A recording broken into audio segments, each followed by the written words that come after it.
திருவண்ணாமலை அப்படின்னாலே முதல்ல பக்தர்களோட நினைவுக்கு வருவது அருணாச்சலேஸ்வரர் கோவிலும் கார்த்திகை தீபம் தாங்க. ஆண்டுதோறுமே திருவண்ணாமலையில் கார்த்திகை மாதத்தில் 10 நாட்கள் கார்த்திகை தீப திருவிழா பார்த்திங்களா கொண்டாடப்படும். அந்த திருவிழாவின் சிகர நிகழ்ச்சியாக கோவிலில் காலை 4 மணிக்கு பரணி தீபமானது ஏற்றப்படுவாங்க. மாலையில் 6 மணிக்கு 2668 அடி உயரம் கொண்ட மலை உச்சியில் கார்த்திகை தீபமானது ஏற்றப்படுவது ஒரு சிறப்பு அப்படின்னே சொல்லலாம். மேலுமே 7 அடி உயரம் கொண்ட செப்பு கொப்பரையில் கார்த்திகை தீபம் ஏற்றுவதற்காக சுமார் 1000 கிலோ நெய்யும் 1000 மீட்டர் காடா துணியுமே பயன்படுத்தப்படுவாங்க. கார்த்திகை தீபம் ஏற்றும் போது திருவண்ணாமலையில் மலை உச்சியை நோக்கி அரோகரா அரோகரா என சொல்லி தீபத்தை வணங்குவது இறைவனை நேரில் தரிசனம் செய்வதற்கு ஒப்பானதாக சொல்லப்படுது.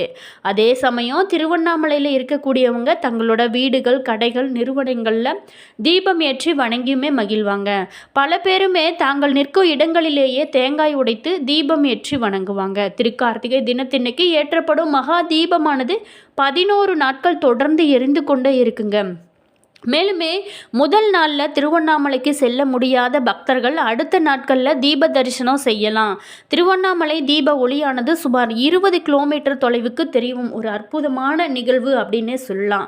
இந்த ஆண்டு கார்த்திகை தீப திருவிழாவின் சிகர நிகழ்ச்சியான மகா தீபம் பார்த்திங்களா நாளை மறுநாள் 3/12/2025 நாளை மாலையில் ஏற்றப்படுவது. மகா தீபத்தை காண சுமார் 40 லட்சம் பக்தர்கள் திருவண்ணாமலைக்கு வருவாங்க அப்படின்னு எதிர்பார்க்கப்படுது. மேலும் இந்த கார்த்திகை தீபம் திருவிழா திருவண்ணாமலையில் நாளை மகா தீபம் குவியும் பக்தர்கள் ஏராளம் அப்படின்னே சொல்லலாம். திருவண்ணாமலையில் உலக பிரசித்தி பெற்ற அருணாச்சலேஸ்வரர் கோவிலானது இருக்குங்க. இந்த கோவில் பஞ்சபூத தலங்களில் அக்னி தலமாக இருக்குது. இங்கு பல்வேறு விழாக்கள் நடைபெற்றா கூட கார்த்திகை மாதத்தில் நடைபெறும் தீப திருவிழா மிகவும் சிறப்பு வாய்ந்ததாக இருக்கு. திருமாலுக்கும் பிரம்மாவுக்கும் இடையே ஏற்பட்ட தான் என்ற அகந்தையை போக்க சிவபெருமான் திருவண்ணாமலையில் அடிமுடி காண முடியாத அக்னி பிளம்பாக காட்சியளித்ததாக ஐதீகம்.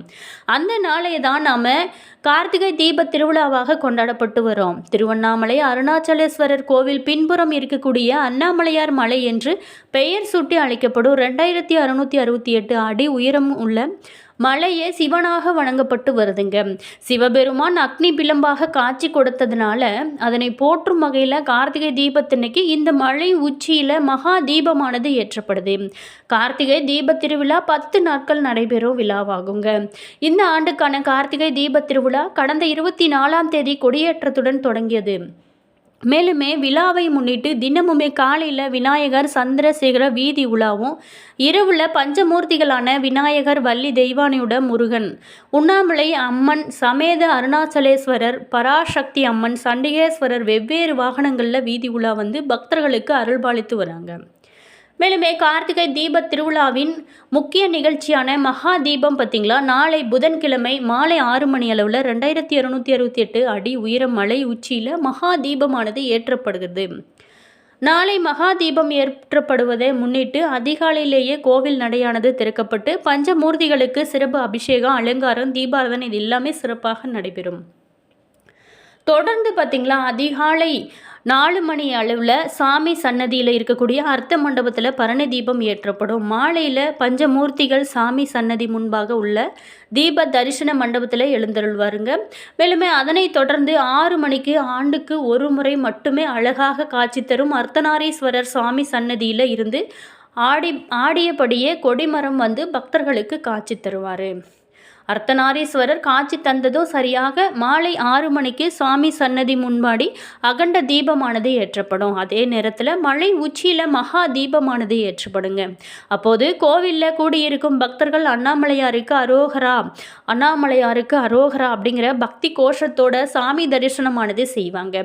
மகா தீபத்தை முன்னிட்டு காலை முதலேயே பக்தர்களுக்கு கிரிவலம் செல்வாங்க. மேலுமே மகா தீபம் ஏற்றியதுமே கிரிவல பாதையில் இருக்கக்கூடிய பக்தர்கள் மலையை நோக்கி மகா தீபத்தை மனதார வணங்குவார்கள்.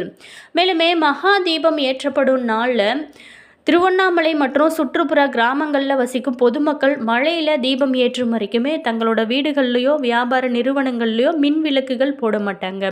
மாலை 6 மணிக்கு மகா தீபம் ஏற்றிய பிறகு விளக்கு போடுவாங்க. மேலுமே தங்களோட வீடுகளிலும் வீட்டோட முன்பும் அகல் விளக்குகள் ஏற்றி வழிபடுவாங்க. அதே நேரம் திருவண்ணாமலை நகரமே ஒளி வெளிச்சத்தில் அழகாக காட்சி கொடுக்குங்க.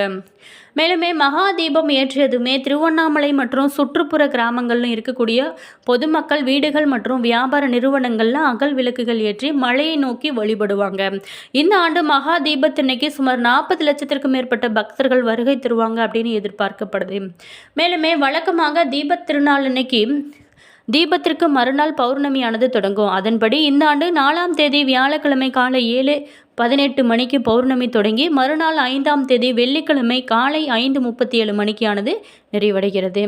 அதனால் நாளை முதல் 5ஆம் தேதி வரையில் 3 நாட்கள் திருவண்ணாமலையில் மக்கள் கூட்டமானது அதிக அளவில் இருக்கும் அப்படின்னு எதிர்பார்க்கப்படுது. அதே மாதிரி இந்த டைம் பார்த்தீங்களா, மக்களோட பக்தர்களோட வசதிக்காக திருவண்ணாமலைக்கு சிறப்பு பஸ்கள் மற்றும் ரயில்களுமே இயக்கப்படுறாங்க. அதனால் இன்று முதல் திருவண்ணாமலை நகர் முழுவதுமே பக்தர்களோட கூட்டமானது நிரம்பி வழியும். திருவண்ணாமலை நகரை சுற்றி இணைக்கும் புறவழிச்சாலைகள் உள்ளிட்ட 24 இடங்களில் தற்காலிக பஸ் நிலையங்களுமே அமைக்கப்பட்டிருக்காங்க. 130 இடங்களில் கார் நிறுத்தும் இடங்களுமே அமைக்கப்பட்டிருக்காங்க அப்படின்னு சிறப்பான விஷயமாகவும் பார்க்கப்படுது. மேலுமே ஒரு பஸ் நிலையத்தில் இருந்து மற்றொரு பஸ் நிலையத்திற்கு செல்ல ஆட்டோ வசதி, இலவச பஸ் வசதி இது எல்லாமே செய்யப்பட்டிருக்காங்க. கோவில் கிரிவல பாதை மற்றும் தற்காலிக பஸ் நிலையங்களில் மருத்துவ முகாம்களுமே அமைக்கப்பட்டிருக்காங்க. அதே போல் குடிநீர் வசதி, கழிப்பறை வசதி எல்லாமே செய்யப்பட்டிருக்காங்க. அனுமதி அளிக்கப்பட்ட 231 இடங்களில் மட்டுமே அன்னதானமானது வழங்கப்பட்டு அறிவுறுத்தப்பட்டுமே இருக்கு. மேலுமே மகா தீபத்தை காண லட்சக்கணக்கான பக்தர்கள் திருவண்ணாமலைக்கு வரதுனால பாதுகாப்பு பணிக்கு தமிழ்நாடு முழுவதுமே வடக்கு மண்டல ஐஜி மற்றும் அஸ்ராகார் தலைமையில் சுமார் 15,000 போலீஸ் திருவண்ணாமலைக்கு வந்து குவிந்திருக்காங்க. மேலுமே விழாவை முன்னிட்டு திருவண்ணாமலை நகரை சுற்றி 5 அடுக்கு போலீஸ் பாதுகாப்பு ஏற்பாடுமே செய்யப்பட்டிருக்காங்க. தீப திருவிழாவை முன்னிட்டு திருவண்ணாமலை நகரமே விழா கோலமானது பூண்டிருக்குங்க. மேலுமே திருவண்ணாமலைக்கு சென்று வந்தாலே நம்மளுடைய வாழ்க்கையில் எவ்வளோ பெரிய கஷ்டம் இருந்தாலுமே நிச்சயமாக அது நல்ல ஒரு மாற்றம் இருக்கும். கார்த்திகை தீப நாளை ஒட்டி பார்த்திங்களா, கார்த்திகை தீப பிரம்மோற்சவ திருவிழா அண்ணாமலையார் கோவிலில் சிறப்பாக நடைபெற்றுகிறதுங்க. இதில் 10 நாட்கள் உற்சவர்கள் ஊர்வலங்களும் 3 நாள் தெப்ப திருவிழாவும் அதனை அடுத்து சண்டிகேஸ்வரர் உற்சவமும் சிறப்பாக நடைபெறுகிறது. சிவன் கார்த்திகை மாத கிருத்திகை நட்சத்திரத்தில் திருமால் பிரம்மன் இருவருக்கும் அக்னி வடிவமாக காட்சி தந்தார். இந்த நாளிலேயே தீப திருநாளானது கொண்டாடப்படுகிறது. அன்று அதிகாலையில் அண்ணாமலையார் சன்னதியில் ஒரு தீபம் ஏற்றி அதன் மூலம் மேலும் இருக்கக்கூடிய 5 தீபங்கள் ஏற்றி பூஜையானது செய்வாங்க. பிறகு பார்த்தீங்களா, அந்த தீபங்களை ஒன்றாக்கி அண்ணாமலையார் அருகில் வைத்து விடுவாங்க. இதனை அநேகனாகி அநேகன் ஏகனாகுதல் தத்துவம் அப்படின்னு சொல்லுவாங்க. பரம்பொருளான சிவனே பல வடிவங்களாக அருளுகிறார் என்பதே இந்த நிகழ்ச்சியோட உட்கருத்தாகும். மேலுமே 10ஆம் நாள் அதிகாலை 4 மணிக்கு மூலவர் கருவறையின் மிகப்பெரிய கற்பூர கட்டியில் ஜோதி ஒளி ஏற்றி தீபாரதனை காட்டி அதில் ஒற்றை தீபமானது ஏற்றுவாங்க. இந்த ஒற்றை தீபத்தால் நந்தி முன் 5 பெரிய அகல் விளக்கு ஏற்றுவாங்க. அதன் பின் உண்ணாமலை அம்மன் சன்னதியிலும் 5 பெரிய அகல் விளக்குகள் தீபம் ஏற்றுவாங்க. இந்த பரணி தீபமானது காலையில் நடக்கும். நாளை காலையில் பார்த்திங்களா, பரணி தீபமானது ஏற்றப்பட்டதுக்கு பிறகு அதனை அடுத்து பஞ்சமுக தீபம் ஏற்றப்படுகிறது. பரணி தீபத்தினை இறுதியாக பைரவர் சன்னதியில் வைக்கிறாங்க. மேலுமே மகா தீபம் கார்த்திகை தீப திருவிழா நாளோட மாலையில் அண்ணாமலையின் மீது ஏற்றப்படுகிறதுங்க. இந்த மலை பார்த்திங்களா 2668 அடி உயரமானது. மாலை நேரத்தில் பஞ்சமூர்த்திகள் தீப மண்டபத்தில் எழுந்தருள்காங்க.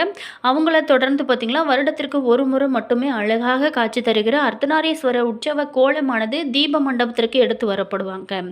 அவர் முன்பு அகண்ட தீபமானது ஏற்றப்படுவாங்க. இந்த தீபம் ஏற்றப்படுகிற அதே நேரத்தில் மாலையில் மகா தீபமானது சிறப்பாக ஏற்றி வழிபடுவது ஒரு சிறப்பு அப்படின்னே சொல்லலாம்.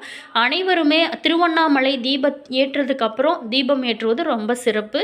வீடுகளிலுமே நீங்கள் தீபம் ஏற்றலாம். என்ன நேயர்களே, இந்த வீடியோவில் திருவண்ணாமலையில் பரணி தீபம் மகா தீபமானது எப்படி ஏற்றப்படுவாங்க, இது ஏற்றப்படும் போது நம்ம செய்ய வேண்டிய முக்கியமான விஷயங்களை பார்த்தோம். வீடியோ உங்களுக்கு பிடிச்சிருக்கோம் அப்படின்னு நினைக்கிறேன். வீடியோ பிடிச்சிருந்தால் லைக் பண்ணுங்கள், கமெண்ட் பண்ணுங்கள், ஷேர் பண்ணுங்கள். நீங்கள் இன்னும் இனியவள் உற்சாகம் சேனலை சப்ஸ்கிரைப் பண்ணாமல் இருந்தீங்களா, சப்ஸ்கிரைப் பண்ணிட்டு கூடவே இருக்க பெல் பட்டனையுமே ப்ரெஸ் பண்ணிக்கோங்க. அப்போ தான் நாங்கள் போகிற ஒவ்வொரு வீடியோவுமே உடனுக்குடன் நோட்டிஃபிகேஷனை வந்து சென்றடையும். அதே மாதிரி உங்களோட கருத்து என்ன அப்படிங்கிறதையும் மறக்காமல் கமெண்ட் பாக்ஸ் செக்ஷனில் சொல்லுங்கள். நீங்கள் இந்த திருவண்ணாமலைக்கு சென்று இந்த பரணி தீபத்தையும் மகா தீபத்தையும் பார்த்து தரிசிப்பீங்களா? மறக்காமல் உங்களோட கருத்து என்ன அப்படிங்கிறதையும் மறக்காமல் சொல்லுங்கள். உங்களுடைய உங்களுடைய பிரச்சனைகளுக்கு எல்லாமே தீர்வு கொடுக்கக்கூடியது திருவண்ணாமலை அண்ணாமலையார் கோவிலுக்கு சென்று அண்ணாமலையாரை நீங்கள் உங்களோட வேண்டுதல் என்னவோ அதை மனதார நினைத்து நீங்கள் கிரிவலம் வந்தாலே உங்களோட வாழ்க்கையில் நிச்சயம் ஒரு நல்ல மாற்றம் இருக்கும். All viewers, thank you.